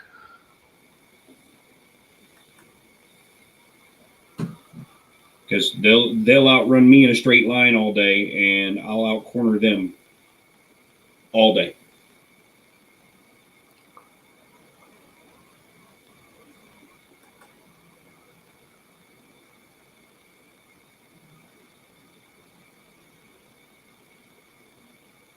Yeah, I've owned 4 in my lifetime. My first one was an 84, which had the factory recalls done to it. The one that the drip tray that liked to catch on fire had been removed, and the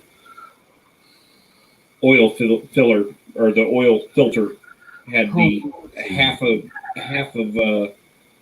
it was a half a quart added thing extension to add a half a quart of oil capacity to the car so that the engine bay didn't get as hot. And then yeah, it was fun. That one I didn't have much money in, and it was cosmetically very ugly. And then I've had 2 86s that were both cosmetically pretty good, mechanically pretty good, but they were 4 cylinders.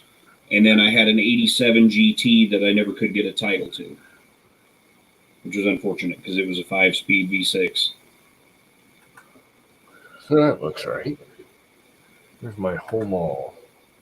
It came with one of the 86 4-cylinders that I bought free as a parts car. So for $600, I got both cars. I just had to drag a trailer over and drag the 87 GT back. And the guy's like, doesn't run, don't know what's wrong with it. I don't have the title. He said, I'll see if I can find a title for it and get it to you. And I got that 87 GT home, and just out of curiosity, I stuck a battery on it and dumped a little gas in the intake, turned the key, and it fired right up. I'm like, well, I'll tell you what's wrong with it. It just needs a fuel pump. And these are millimeters per minute, not millimeters per second. So it needed a fuel pump and a clutch. But never could get a title for it because after the guy was selling them because he was moving and couldn't take them with him. So after he moved, he stopped contacting me, and I couldn't get a hold of him anymore. And so then I went through a company on the internet that said they could get a title, and they never could make it happen. I was disappointed because I've never got to drive a Fiero GT, and I imagine it's a lot more fun driving one with some oomph. Not that the 4 cylinders didn't have any oomph; they just didn't have as much as the V6.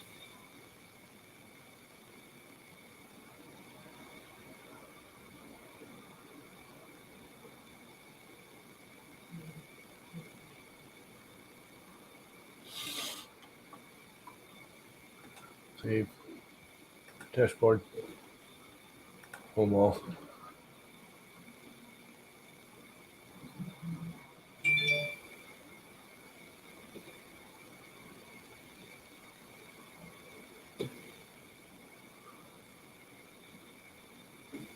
What's funny is most of my car purchases like that throughout my lifetime, I've ended up getting use out of the cars and selling them for more than I paid for them. Like the 86 Trans Am, drove it for 2 years, sold it for $200 more than I paid for it. Every Fiero I've owned, I've sold for more than I paid for it.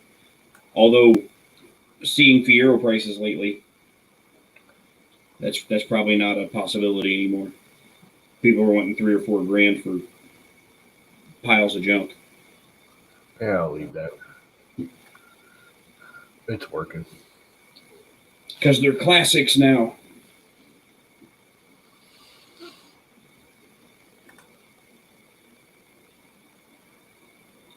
Morning, Joe. I should do this tuning on it. That might help. Let's see. Is this thing using advance? Pressure advance? I don't see pressure advance in here anywhere. Z probe. I wish I could just delete all that because I'm not using a damn Z probe.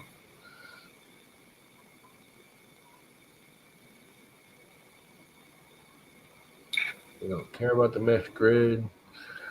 Yeah, sensor 0, thermistor, heaters. The heaters are all seem to be working. Define tool. Escamera.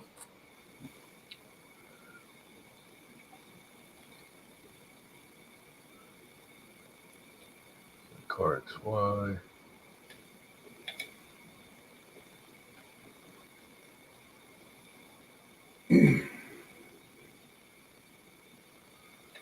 Physical drives. Oh, this is new. All these extra, these 569s and all that crap, that's all new that you got to do. It's obnoxious. Access minima, 300, 250.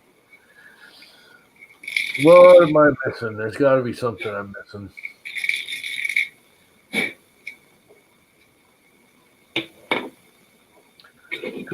It's still not quite running right.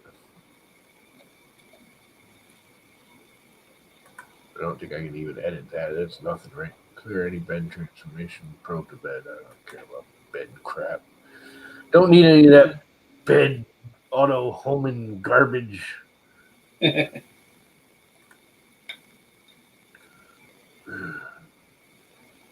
Just because you don't like it doesn't mean somebody doesn't. Okay, pause. I don't want it to pull that much. I don't want it to pull like 5. I really don't want it to do that. Let's do 5. Let's do 10. Okay. Zoom. Extrude 5 millimeters. Could I change it? 5. For some reason, these hex holes are not dimensionally accurate.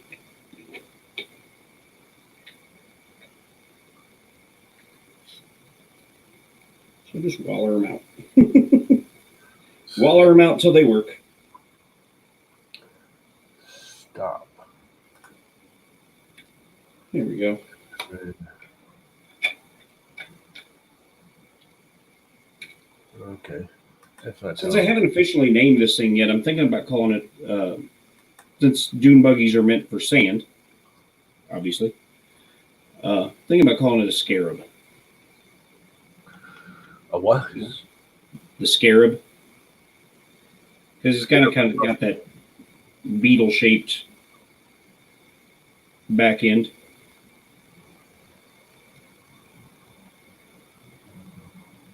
I don't know. Mr. Buttrum's better at naming stuff than I am. It is stupid because it's not my way. Because it's not my way because it's stupid. Auto bed leveling is stupid. You don't need it. Only lazy, stupid people that are convinced they do need it. I just love screwing with people. Sometimes it would be handy on the S4, just because Creality machines with dual Z's tend to occasionally sag on one side or the other. Yeah, that's what this thing's for. What's that? It's a tool to make it so you're going to set your sag. You put it on the, well, on mine, I've got two 2020 extrusions for the bed. They're spread out, not one in the middle. But on yours, on most of the Corellis, you can actually put it on the frame, and you just drop your X carriage, 2020 extrusion onto it. Go to the other side, adjust the freaking thing to it. Boom, you're perfectly level to the frame. And you do that with it off. You just turn the motor, you turn the lead screws, bring it down onto it. I actually have a video about doing it. And, that trams your X. Then you level the bed to that, and you will never have to adjust it again. You'll never have to adjust your bed again. You just adjust that. If one side sags, you put this tool in there, you twist that motor lead screw to get it to sit right, and turn the printer on. And most of my sagging issues with the X-axis went away when I got the Director F. That's because whenever I change filament now, I'm not pressing down on the X carriage. Yep. Well, a lot of your weight's better distributed too.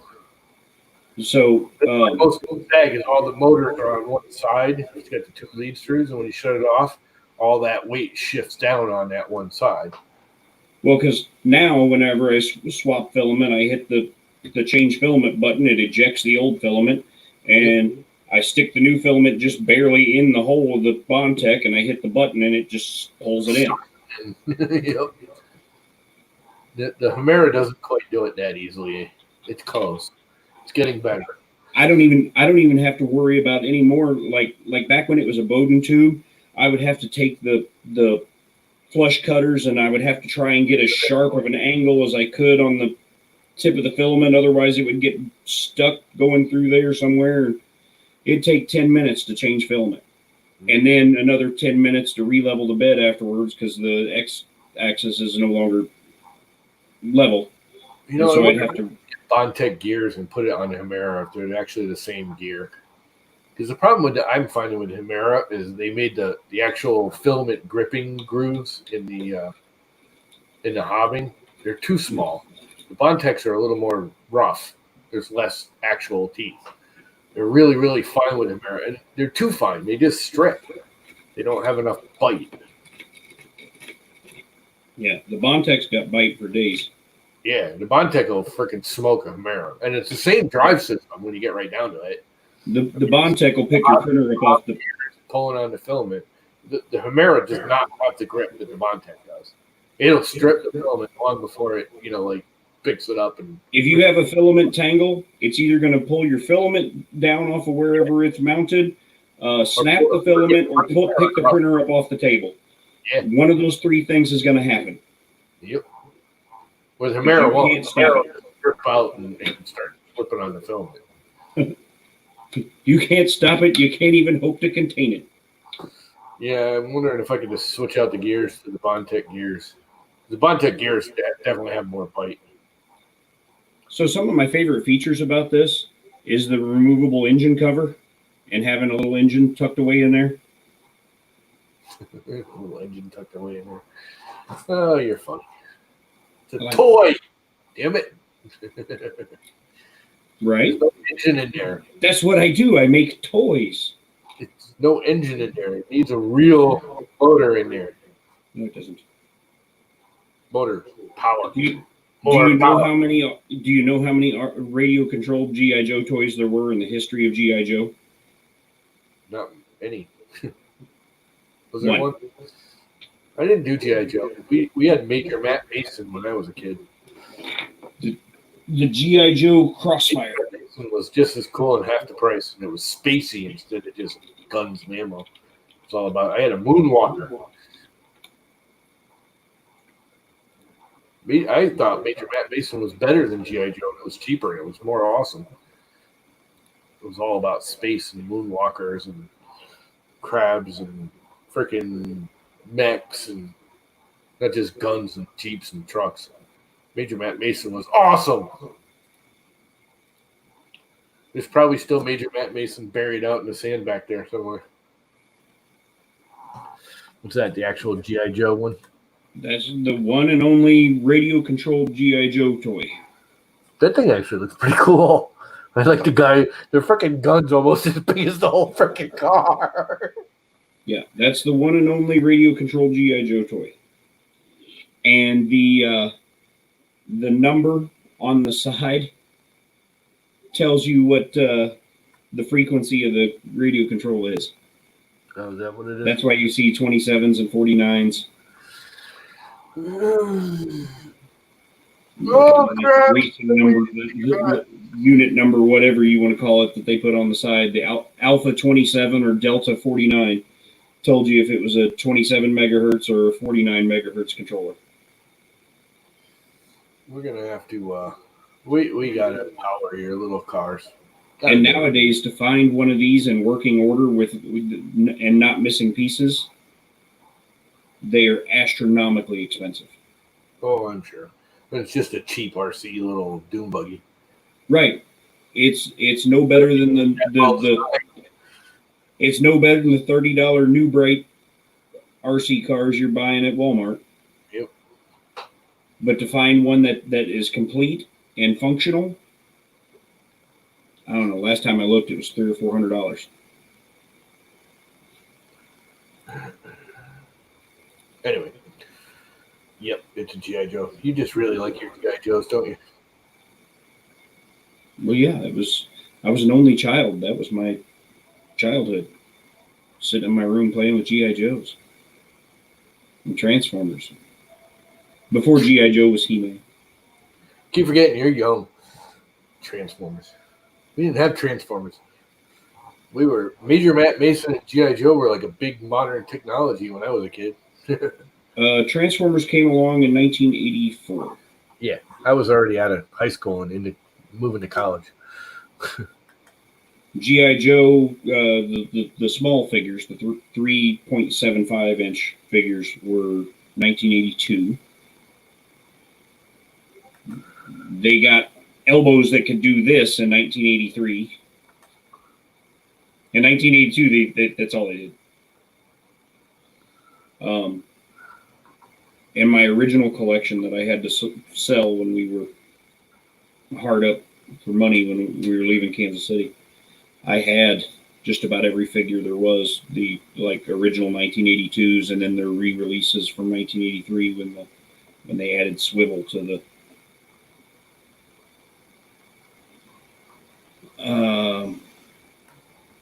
But yeah, so G.I. Joe came along in 82, Transformers came along in 84. But yeah, before I was into G.I. Joes, I was into He-Man when I was little. He-Man was it 81 or 82 when He-Man hit?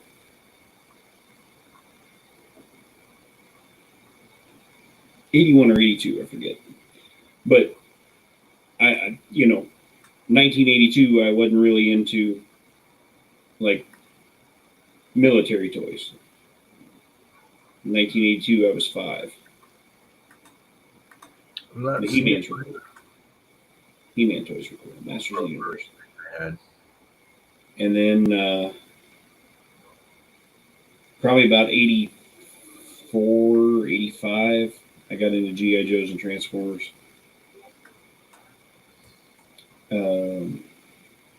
Which lasted me the rest of my childhood.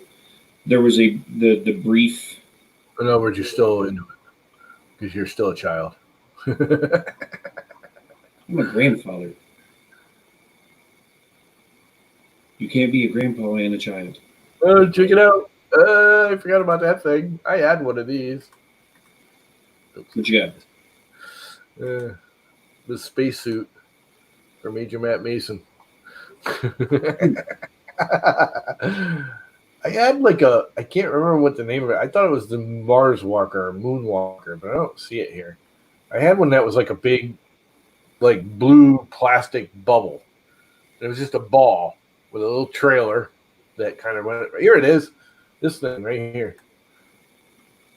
The bubble here. I had one of those. No, this thing. Where'd it go? Where'd it go? Where'd it go? Not really showing a big picture of it. This thing right here was behind the Moonwalker here. It was a trailer, and you put the guy in there, and it like self-balanced and everything. And the little globe had traction wheels on it. It was freaking cool, especially in like the 70s. My two closest friends that were also into GI Joes and Transformers, that we would play at each other's houses all the time, because we were in walking distance from each other. We always kind of coordinated our like birthday and Christmas wish lists and stuff, so that one of us would have the cool toy that we were, that we all wanted to play with. We coordinated our efforts. I can hear noise. I got I remember the summer that I got the USS Flag. I had mowed yards all summer and saved money. Really hoping my chair will come today, but I guess it ain't if it ain't here yet. I had mowed yards all summer and saved my money, and the USS Flag wasn't on toy shelves anymore. It had gone away. It had been discontinued.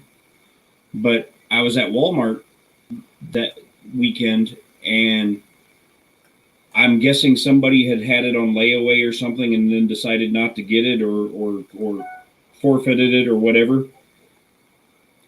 I'm walking down the toy aisle, and in a beat up box sitting in the middle of the aisle is a USS Flag with no price tag on it anywhere or anything.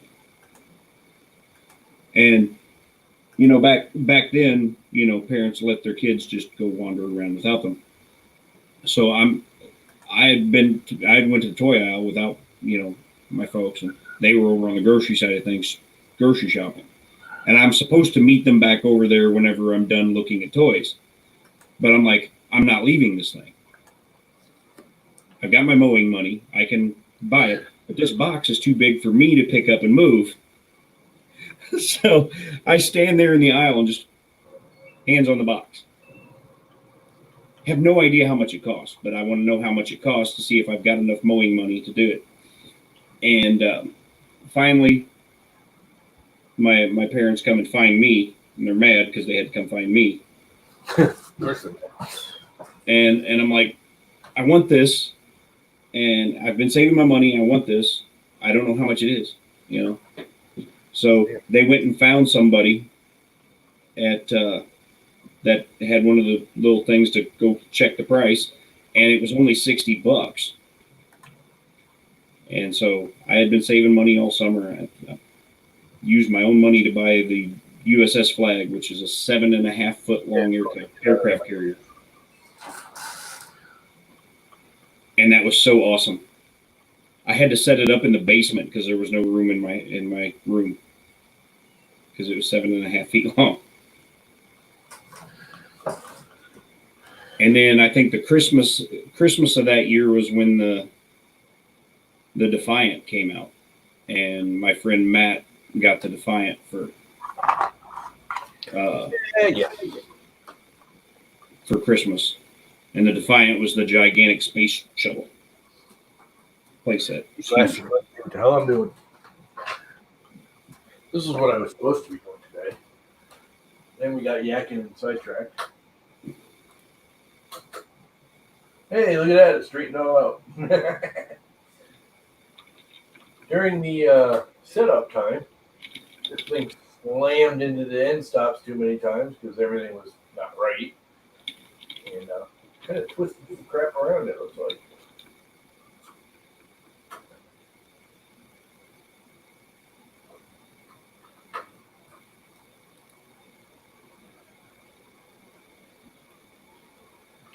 And I have to send this carriage off to RCC&C because he's going to build me a new one out of all aluminum, no more plasticky parts.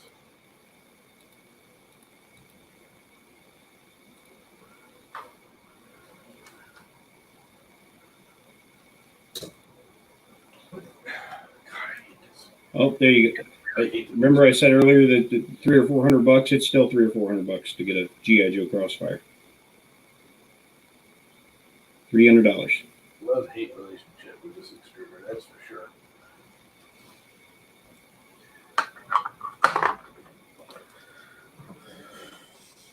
Like somebody wants $58 for the remote control.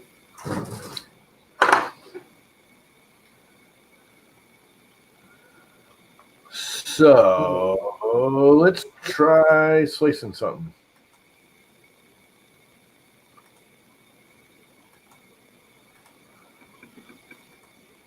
There's one missing all of its missiles and stuff for $63. I wonder if the RC part actually works. Does not work. $63 for it doesn't work, and it's missing all the guns and missiles.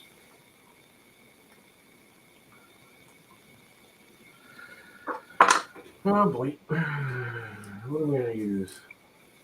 Should I use a nice wet black I left out all night in all this humidity? Sure, why not? I'm not even going to heat that up and run and do it. I'm just going to snip it off and go. Be right back. Snip it off and go.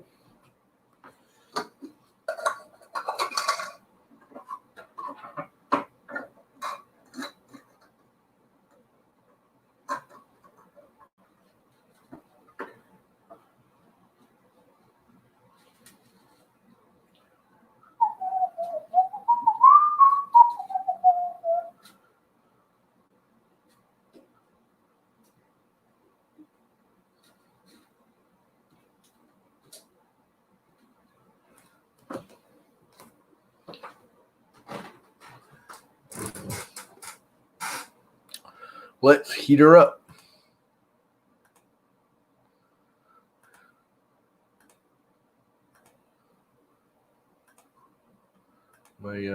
I'm not. I gotta go. All right.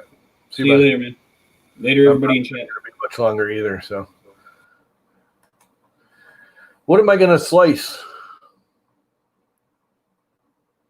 You didn't miss much. You want to jump in, Dan? Or are you at work? I think I still got. Oh no, that's a command line.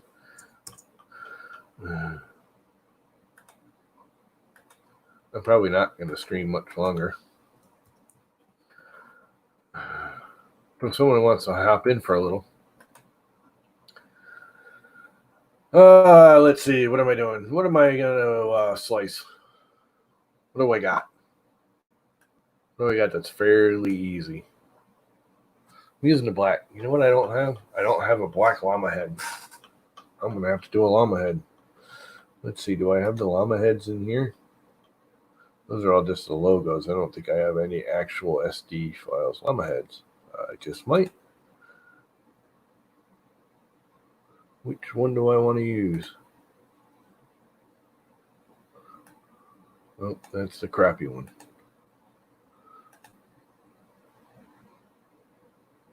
That's the one I can't read. Spinny llama. I'm a fixed and cut. There you go. That's the one.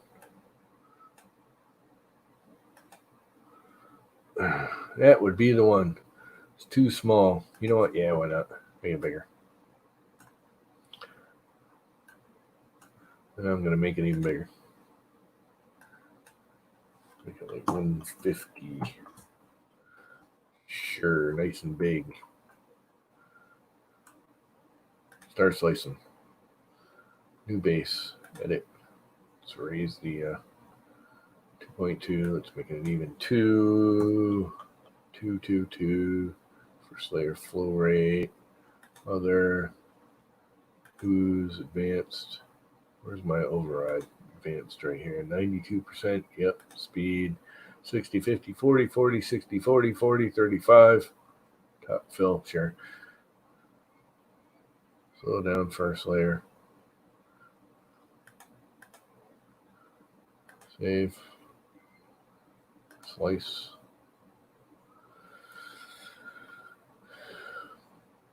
needs no supports, and I think it puts them in there.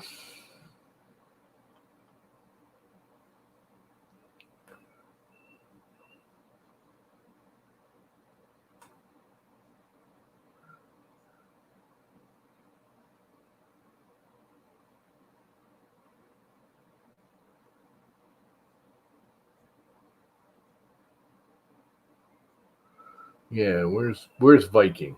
Why is this? Oh, I know why. Because I'm streaming. That's why it's taking so long to slice. This is probably going to be like an 8-hour print, which I'm not going to do. I will make it small again. Do I have the right printer? Wind up? Yep, LlamaCore. Big nozzle. Post-processing, preparing slice preview.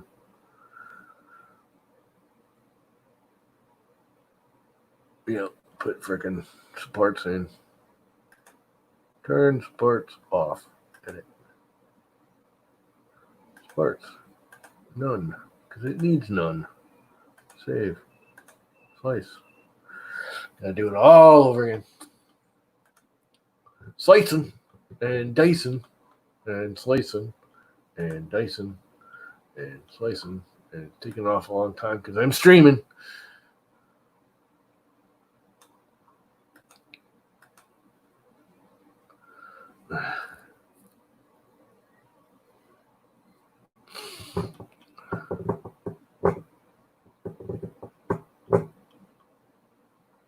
Oh, it didn't even put the link in there, did it? Because I'm using the wrong one.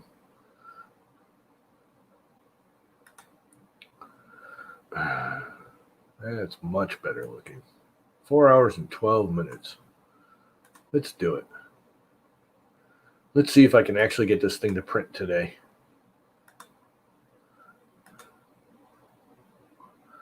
And over to LlamaCore and upload and print. I'm a fixed and cut.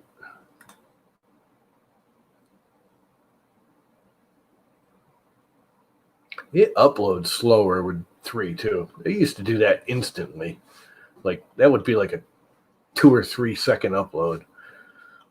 Everything about this firmware 3 version is slower and kind of laggier, I think. I'm almost at the point where I'm going to convert it back to 2.0 or 2.11 or 2.5 or whatever the firmware version was. Because this is just, I mean, I know some of it's because I'm streaming, but that's just ridiculous. Even when I was streaming, it didn't take that long to put up a little itty bitty file like that.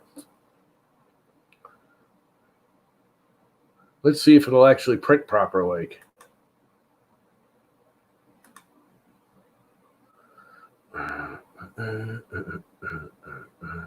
What if I can get this up on there so you can actually see the printer?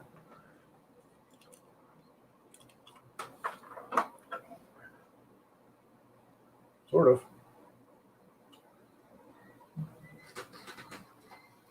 Sort of. Kind of, sort of.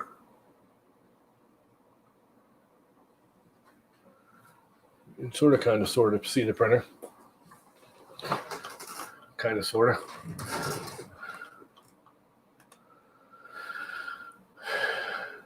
See you, Andrew. Yeah, everyone's bolting out. It's been 2 hours. Probably going to kill it in a minute anyways once I know this thing's going to start printing properly. Where are we at? Heating up. It's got to heat up. Heating up. Let her heat up. See, I want a screen. There needs to be a screen where I can just look at the screen. I don't have to open a freaking web page every time I want to know what the hell's going on with that thing. I want that Panacut or Panatuck or whatever the hell brand that board was. That looks really, really nice. And a lot less issues than this. And runs Marlin easier if I decided I'd rather just run Marlin than RepRapFirmware. And I can put a screen on it. A regular old 2004 or, graphics display screen, RepRap screen. Just plug it in and it works. Where this freaking thing does not. You have to buy their overpriced freaking touchscreen, and I have no need for a touchscreen. No desire, no need, no wants. Don't want it, don't need it. If you got the web interface, that's when you don't need the touchscreen. Life gets in the way. What's this other thing you're doing, Joe? I don't believe you. You two-timer, you. Cheating on us.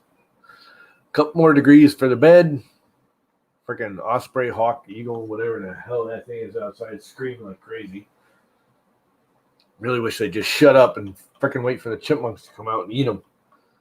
The more they scream, the more the chipmunks stay in their little homes. What are you screaming about, bird? Shut the hell up. Shut up, bird. I'm going to order a telephoto lensy little snap-on thing. Anybody use any of those? The little telephoto, like snap-on iPhone or Android phone, like zoom lenses. Thinking about getting one so I can snap pictures of the birds. We got like, ever since I cut all the trees down, there's a big open spot where the power lines are. All the like hawks and ospreys or whatever the hell they are out there screaming. They like sit there and hunt now. And there's literally like 2 or 3 of them. They'll just sit there all day long. There's one that lays down. There's a big old dead log over here. He lays on the big dead log and waits for the chipmunk to come out. And then he's only like 10 feet away from him. Like right on the ground. Don't even know he's there. I think he's a squirrel or something at first. Okay, it's going across the front. I thought I changed that to the back, but okay. It's still doing a prime line, which I wanted to do, although it's off the bed, off the sheet. It's not retracting, which I gotta get. Man, here it goes. It's doing that poppy thing. Why is it doing that? See how it's moving? Can you guys see that? It's like jerking. And it's pushing out like 1,000,000 pounds of filament all at once.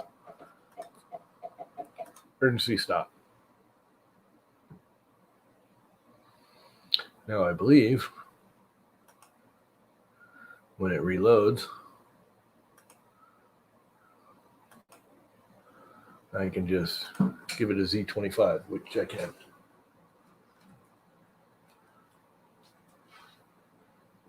Why is it doing that? That's what it's doing. Look at how much filament that thing pushed out. That's insane.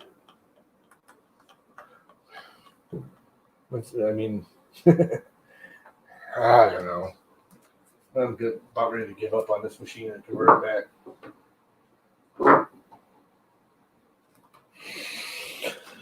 I thought I had it fixed, but I guess I don't.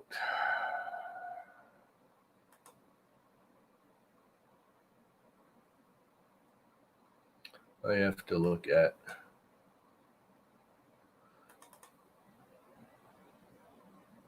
what the G code is at. Oh, God, it's going to open it in that. I don't want it to open that.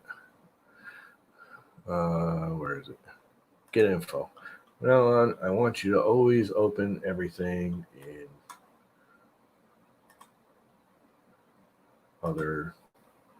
Might as well fix that now. BB edit. Add. Change all. Yes.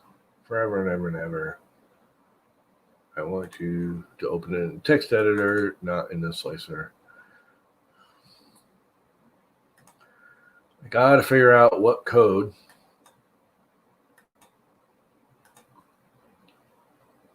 I'm getting that's making it do that.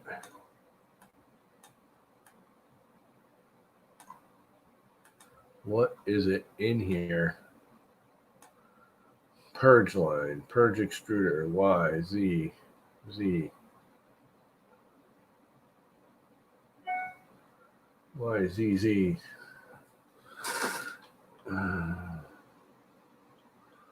G1, Z1, F, end of start G code.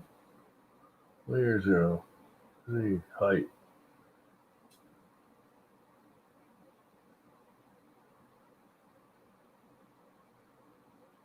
Just right here, I think that's doing it.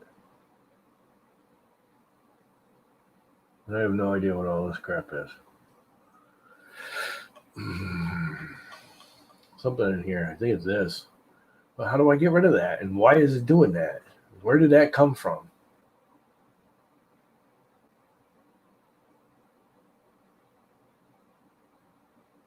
I mean, look at how much filament it's trying to push out.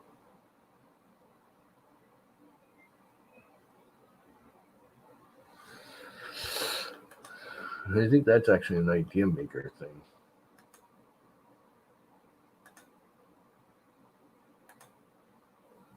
Do I have the kill the G codes? Yep.